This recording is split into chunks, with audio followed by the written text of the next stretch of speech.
La Bhagavad Gita, traduit du sanskrit par Alain Porte.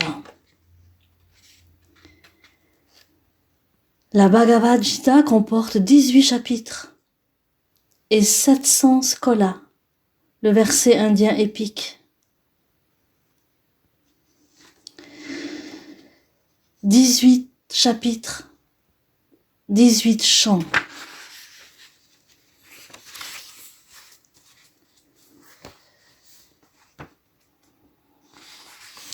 Au-delà des personnes de Krishna et d'Arjuna, êtres de chair et de sang, qu'on ne peut réduire à des allégories ou à des archétypes, se dessine un dialogue beaucoup plus impalpable entre deux mystérieux protagonistes, l'âme et la conscience.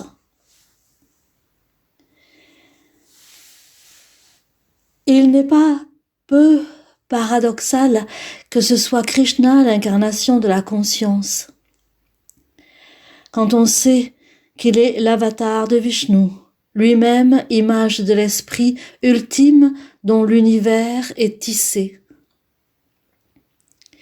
Et c'est à Arjuna, tout désemparé qu'il soit, qu'est dévolu le rôle de l'âme. Il est le passager du char.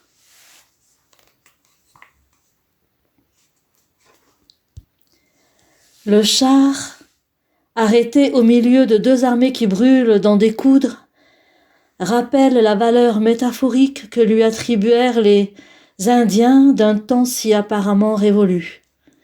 Le char est l'image de l'homme.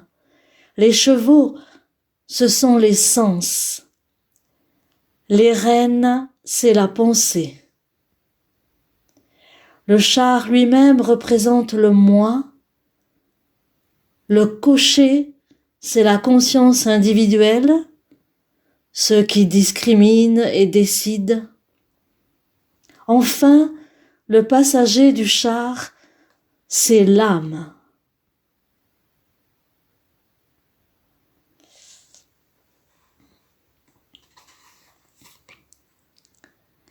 Les témoins du dialogue, les auditeurs ou les lecteurs du drame pourront percevoir un enseignement donné par le Seigneur des mondes à son disciple élu. Or, en réalité, il n'en est rien. Ce qu'est Krishna, Arjuna l'est depuis toujours, mais il l'ignore, tout enseveli qu'il est dans sa condition d'homme, submergé de passion et peuplé de désirs.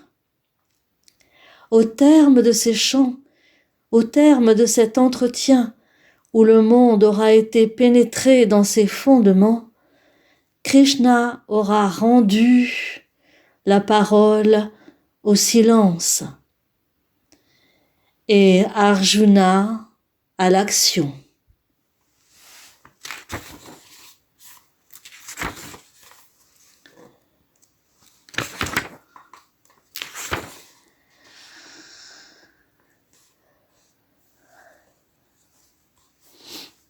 Chant 1.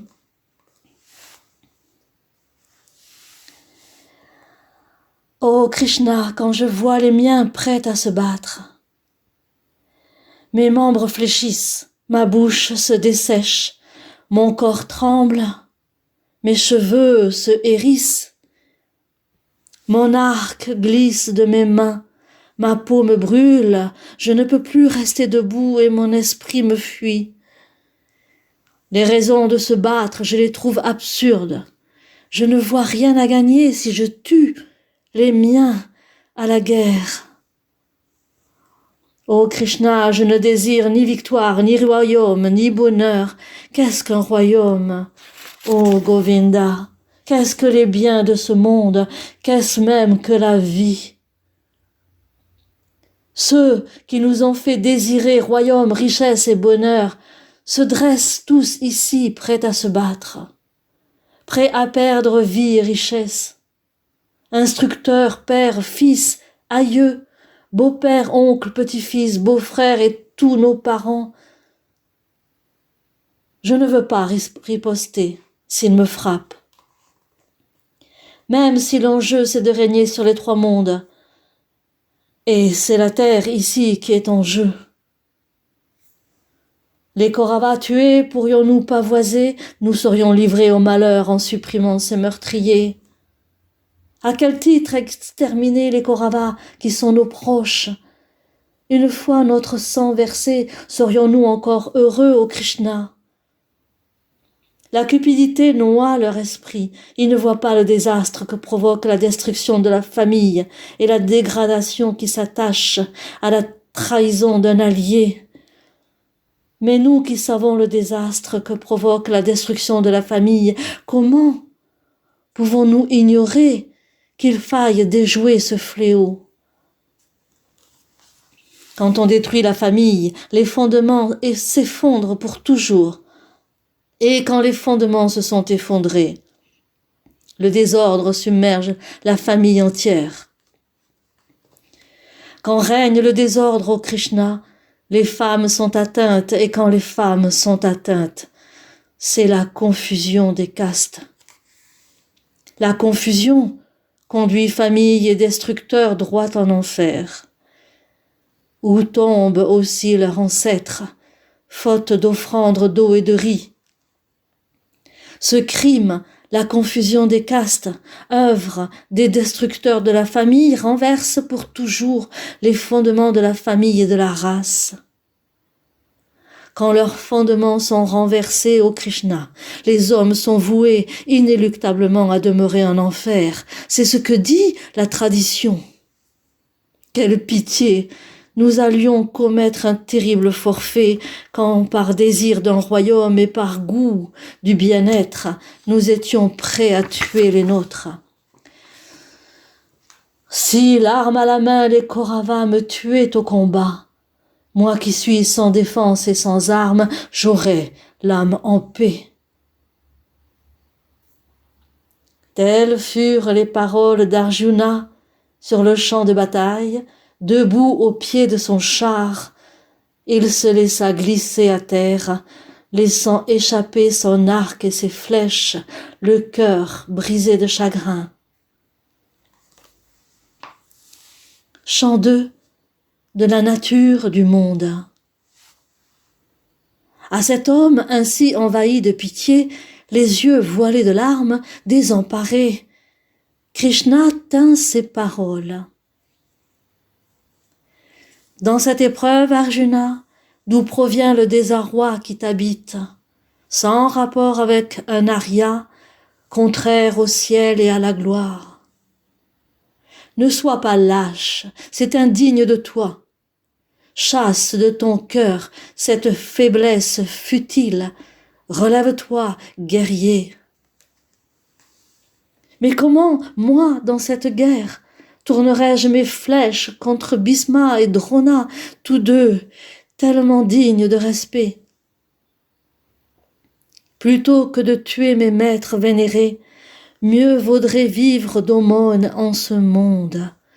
Car si je tuais ces maîtres, fussent-ils âpres au gain, leur sang emplirait ma vie. Nous ignorons ce qui serait le plus dur à subir, être vainqueur ou vaincu.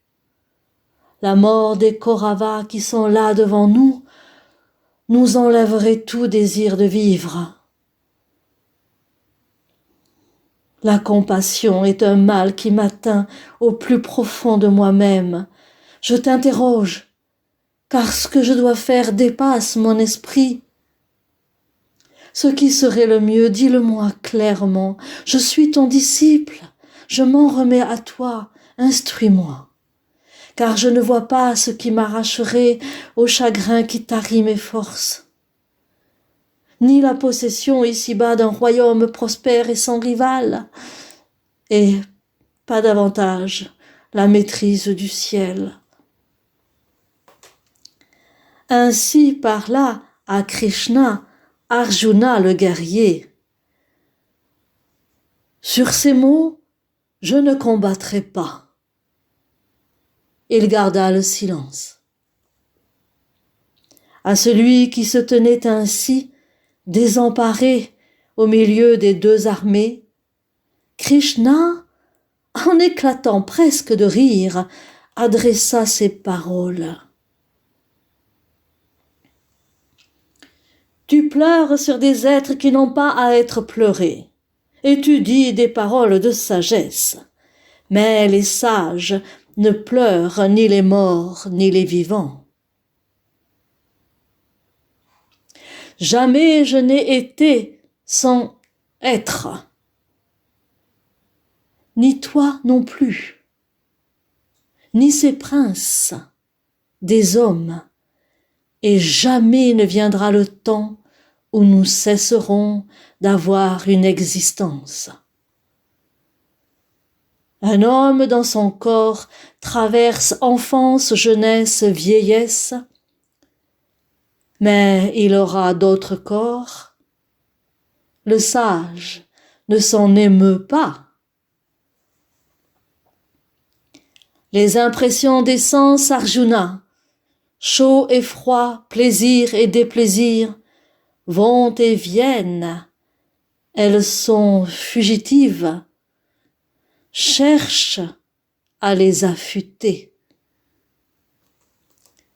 L'homme qu'elle ne trouble pas, Arjuna, le sage, pour qui plaisir et déplaisir se valent, atteint ce qui ne meurt pas. Ce qui n'est pas ne peut venir à l'être, et ce qui est ne peut cesser d'être. Ceux qui ont perçu le principe des choses connaissent les limites de l'être et du non-être.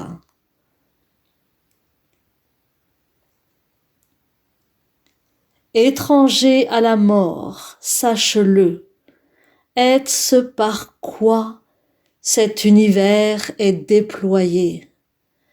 Ce qui est immuable, il n'est au pouvoir de personne de le détruire.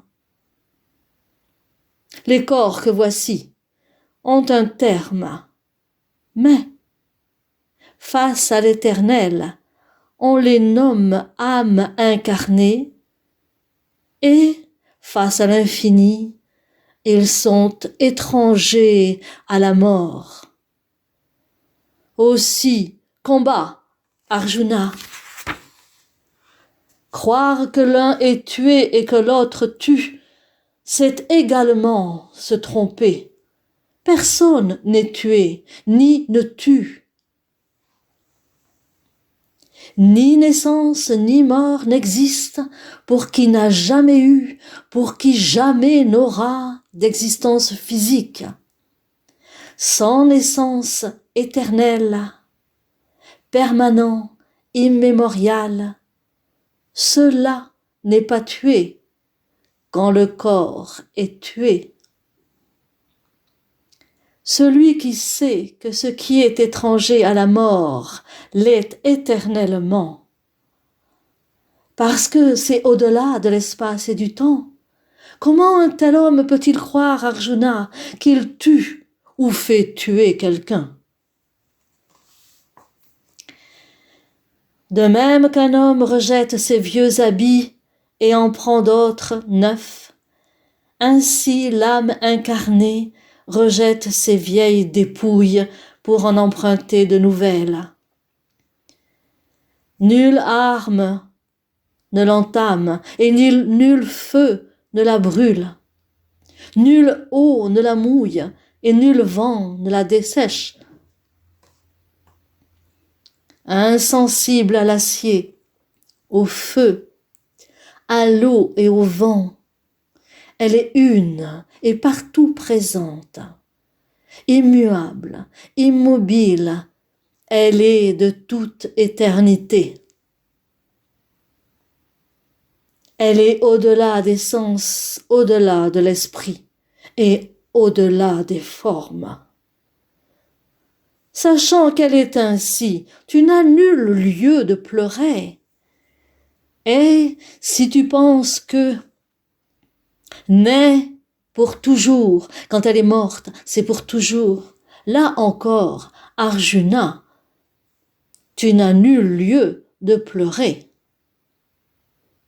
Ce qui est né doit mourir, ce qui est mort doit renaître, aussi devant l'inéluctable. Tu n'as nul lieu de pleurer.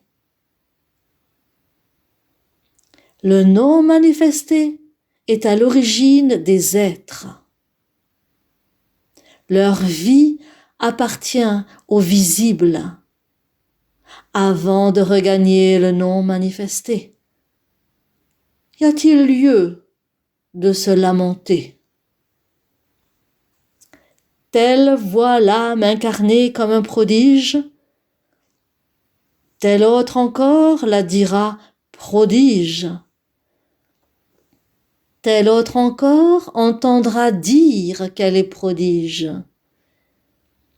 Mais en réalité, même l'entendre dire ne permet pas de la connaître. L'âme est à jamais intangible dans le corps de tout être. Aussi, sur personne, tu n'as lieu de pleurer. Un simple regard à ton devoir doit te tirer de tes doutes. Rien pour un kshatriya n'est meilleur qu'un combat légitime. Providentiel est un tel combat. Il ouvre la porte du ciel. Heureux les kshatriyas auxquels il échoua. Si tu ne livres pas ce combat légitime, tu failliras à ton devoir, à ton honneur, et tu feras ton infortune. Bien plus, ce déshonneur, on en fera courir le bruit irréversible. Pour un homme accompli, le déshonneur est pire que la mort. La peur l'a écarté du combat, penseront les guerriers. Et ceux qui te tenaient en haute estime ne te prendront plus au sérieux. Tes ennemis auront sur toi des mots infâmes, ta valeur sera calomniée. Quoi de plus dur? Mort, tu obtiens le ciel. Vainqueur, tu gagnes la terre. Aussi relève-toi, enfin résolu à combattre. Vois d'un œil égal souffrance et plaisir, richesse et misère, défaite et victoire. Tiens-toi prêt au combat, rien de mal ne t'arrivera. Telle est la vision rationnelle des choses. Apprends de moi leur vision globale. Tu seras intérieurement détaché. Rien ne t'empêchera d'agir. Dans cette voie, nul commencement n'est vain, nul retour en arrière n'existe. Si peu que ce soit de cette vérité nous arrache à la peur. Quand elle est résolue, la conscience est totalité, Arjuna, mais ramifiée et sans fin est la conscience des indécis. Il est des naïfs qui tiennent des discours fleuris, comblés par la lettre du Veda. Ils disent que rien d'autre n'existe. Ils ne sont que désir, et le ciel est leur but. Mais le fruit de leur action est renaissance. Ils s'embourbent dans le détail liturgique. Ils sont soumis à la puissance des objets. Entièrement rivés à la puissance des objets, leur esprit est constamment distrait par ces discours. Même si leur conscience est, par nature, résolue, elle n'existe pas dans son intégrité. Les Védas ont pour objet la nature des choses. Reste en dehors, Arjuna. Reste en dehors de la dualité, en demeurant sans cesse dans ton être. Ne cherche pas non plus à posséder le détachement intérieur. Sois totalement ton être. Quand tout est inondé, un puits a autant d'intérêt que tous les Védas en ont pour un brahmane quand il sait voir. Il t'appartient d'agir sans jamais un regard pour les fruits de l'action. Ne fais jamais du fruit de l'action ton mobile, mais ne sois pas non plus attaché à la non-action. C'est en agissant au cœur de l'action qu'on est délivré de toute attache. Arjuna, demeure égale dans le succès comme dans l'exsuccès. C'est cette égalité même qui est détachement intérieur. En effet, de très loin, l'action est inférieure au détachement intérieur, Arjuna. Cherche refuge dans la conscience. Ceux pour qui les fruits de l'action sont leur mobile méritent la pitié.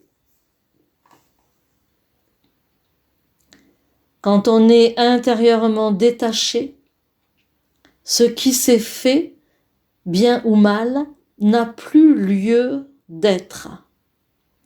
Aussi, reste sans cesse intérieurement détaché. Le détachement intérieur est la source de toute action. Le fruit de l'action, c'est en effet parce qu'ils sont détachés que les sages y renoncent. Délivrés des fardeaux liés à la naissance, ils touchent à un état où rien ne les affecte. Lorsque ta conscience aura traversé le labyrinthe des ténèbres, tu n'auras plus besoin de savoir ce qui se dit et ce qui se dira. Lorsque ta conscience, écartelée par tout ce qui se dit, deviendra immobile, immuable en elle-même, alors tu atteindras au détachement intérieur. Arjuna, l'être qui a cette sagesse, comment le définir dans son intégrité, ô Krishna? Possédant la lumière, comment s'exprime-t-il? Comment est-il assis? Et comment marche-t-il? Krishna, lorsqu'il a perdu ses désirs, qui viennent tous de la pensée, qu'il est heureux en lui, par lui-même, on dit qu'il a cette sagesse. Celui dont la pensée n'est pas troublée par les souffrances, qui n'a aucun désir pour le plaisir, qui n'a ni peur, ni passion, ni colère. On dit que c'est un sage possédant la lumière. Celui qui, en toute occasion, n'éprouve nul désir et qui, face au bien et au mal qui lui échoit, n'éprouve nulle attirance ou nulle répulsion, il a cette sagesse. Lorsque des objets il retire ses sens, comme une tortue rétracte ses membres, il a cette sagesse. Pour l'âme incarnée qui ne s'en nourrit plus, les objets alors disparaissent. Seule en demeure la saveur. La saveur disparaît quand l'âme incarnée en a vu le terme ultime. Même s'il est vigilant, Arjuna, l'homme avisé est harcelé par ses sens qui font de son esprit leur otage. Quand il les aura maîtrisés, il sera détaché en lui-même. S'il a ce que je suis pour horizon, celui qui a ses sens en son pouvoir, on dit qu'il a cette sagesse. C'est en posant sa pensée sur les objets sensibles que s'attache à eux l'homme. Le désir naît de ces attaches. La colère surgit du désir. Le trouble naît de la colère et la confusion naît du trouble. La confusion met fin à la conscience et c'en est fini de l'homme. Mais quand on parcourt le monde sensible avec des sens affranchis d'amour et de haine, soumis à soi-même, on se rend libre, on atteint la sérénité. Cette sérénité met un terme à toutes les souffrances. Celui dont la pensée est devenue sereine, sa conscience aussitôt devient réalité totale. Mais sans détachement, il n'est pas de conscience et sans détachement, on ne peut pas créer. Et pour qui ne crée pas, pas de sérénité. Et sans sérénité, d'où viendrait l'équilibre? Quand sa pensée subit la loi des sens mobiles, elle emporte toute sagesse, comme le vent, un navire sur l'océan. C'est pourquoi, Arjuna, celui dont tous les sens sont dissociés de leur objet, on dit qu'il a cette sagesse. Ce qui est nuit pour tous les êtres, pour l'être maîtrisé, est jour.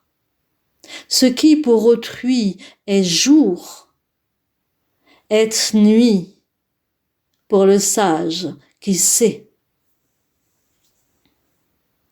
Celui en qui tous les désirs se perdent comme les eaux se perdent dans l'océan, lequel s'emplit sans cesse et pourtant demeure immuable, cet homme atteint à la sérénité, ne désirant plus les désirs. Quand on a perdu tout désir et qu'on vit désormais sans attache, sans possession, affranchi de soi-même, on atteint alors à la sérénité. Telle est la vérité spirituelle, Arjuna. Quand on l'atteint, cesse l'incertitude.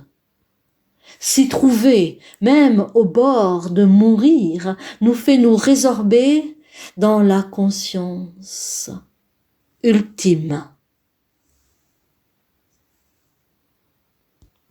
Chant 3 de l'action. Arjuna. Si supérieure à l'action est, selon toi, la conscience, alors pourquoi me pousses-tu, Krishna, à une action terrible? Pourquoi J'ai l'impression que tes propos se contredisent. Ils troublent ma clarté d'esprit. Aussi, dis-moi précisément cela seul qui me permette d'être juste. Krishna. En ce monde, il existe une réalité qui a deux formes. Je te l'ai déjà dite, Arjuna. La pensée usera de la connaissance. Le détachement usera de l'action. Ce n'est pas en s'abstenant d'agir que l'homme atteint la non-action. Ce n'est pas non plus en renonçant au désir qu'il atteint pleinement son but.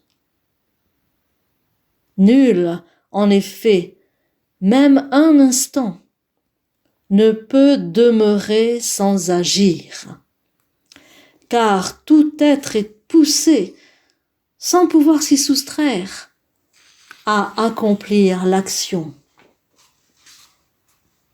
Qui maîtrise ses actes tout en gardant présent à la pensée les objets sensoriels évolue dans l'erreur et dans la confusion.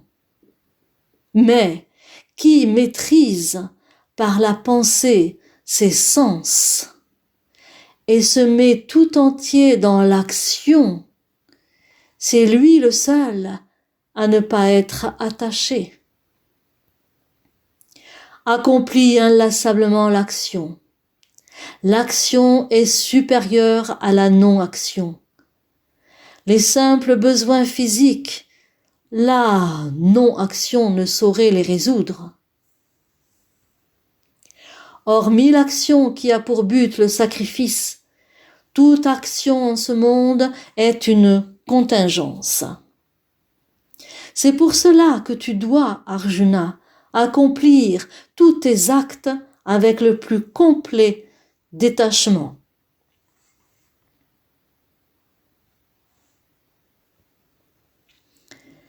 Prajapati, jadis, déclara, quand il eut créé les êtres et le sacrifice,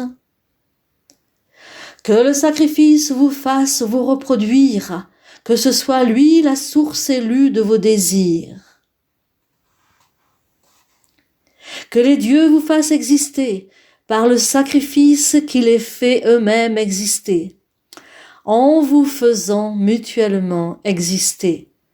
Vous atteindrez au bien suprême. Les biens que vous souhaitez, les dieux vous en feront présent. Les dieux que le sacrifice a fait être. Jouir de leur faveur sans rien leur rendre, c'est tout simplement les voler.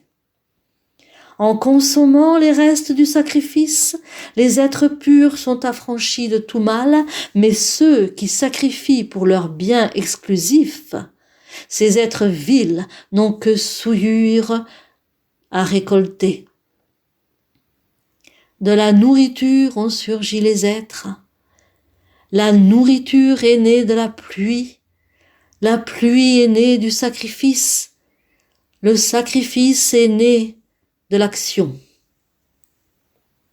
L'action est née de la conscience, sache-le. La conscience est née de l'impérissable. C'est pourquoi la conscience, présente en toute chose, est dans le sacrifice toujours présente. Ainsi tourne la roue cosmique, qui ici-bas ne la fait pas tourner sans cesse. Vaine est son existence, réduite à l'univers des sens. Sa vie est un non-sens, Arjuna.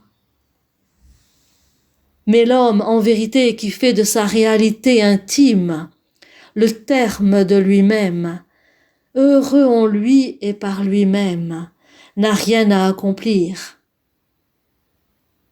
Pour lui, en vérité, agir, ne pas agir, n'ont plus lieu d'être en ce monde. Pour lui, dans le monde des formes, nul ne donne lieu à objet. Aussi, c'est sans attachement que tu dois accomplir l'action. C'est en accomplissant l'action, en effet, sans attache, que l'homme atteint le terme ultime. C'est en effet par l'action que Janaka et d'autres ont atteint pleinement leur but.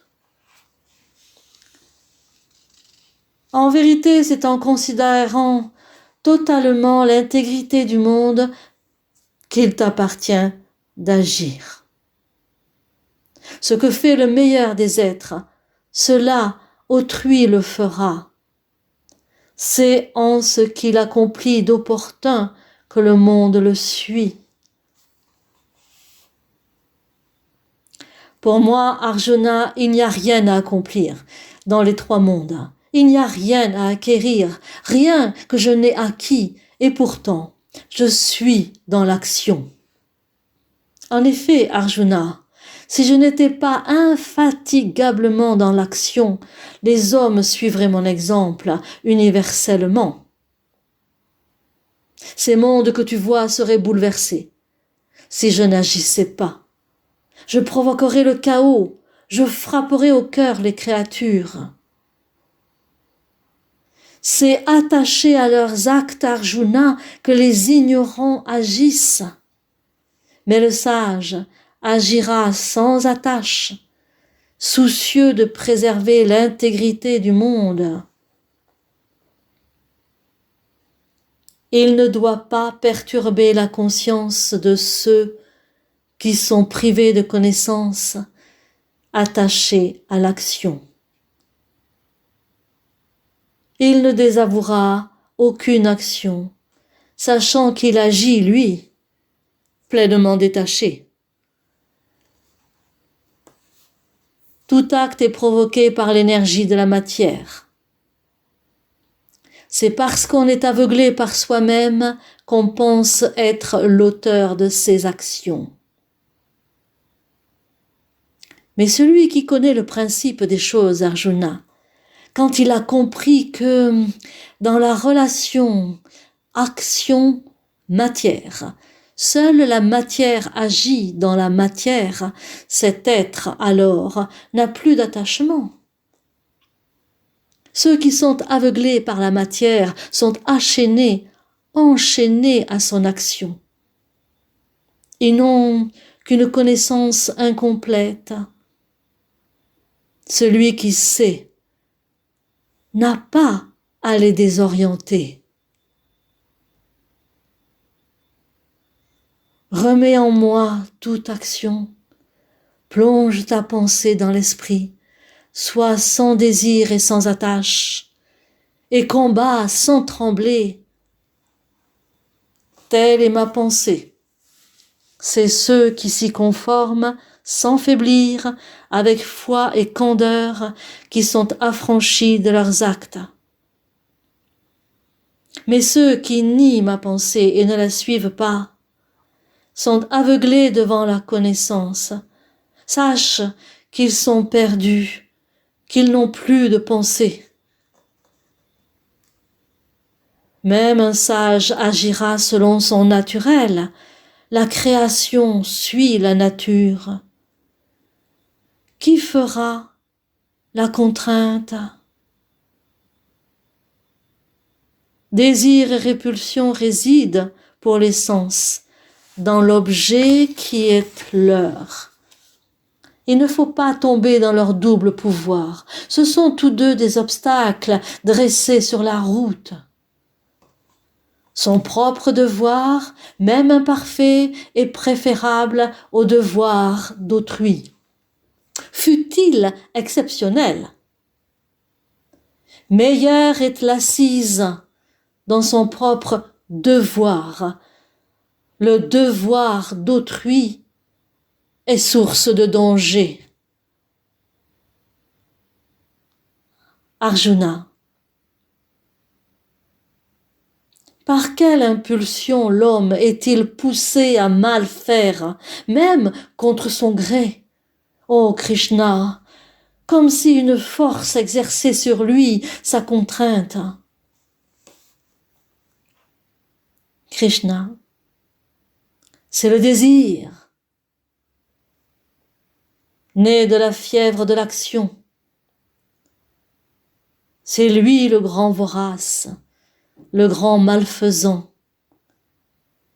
Ici-bas, sache-le, c'est lui l'ennemi. Comme la fumée cache le feu et la poussière le miroir, comme une membrane recouvre l'embryon, c'est lui qui recouvre le monde. C'est lui qui, pour le sage, masque la connaissance. C'est lui l'éternel ennemi qui a la forme du désir, Arjuna, et qui est un feu insatiable. Les sens, la pensée, la conscience en sont le siège. Il se sert d'eux pour perturber l'âme incarnée après avoir voilé la connaissance. Aussi commence, Arjuna, par maîtriser tes sens.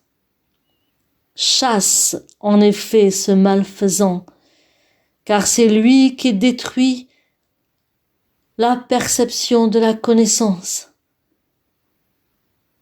Au-delà du désir sont les sens, au-delà des sens est la pensée, et par-delà la pensée est la conscience.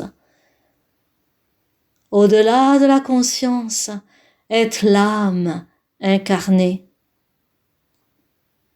Sachant qu'elle est au-delà de la conscience, affermis-toi par elle.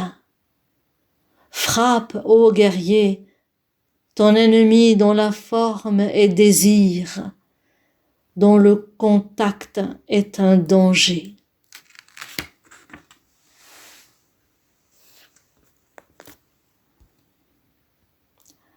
À suivre.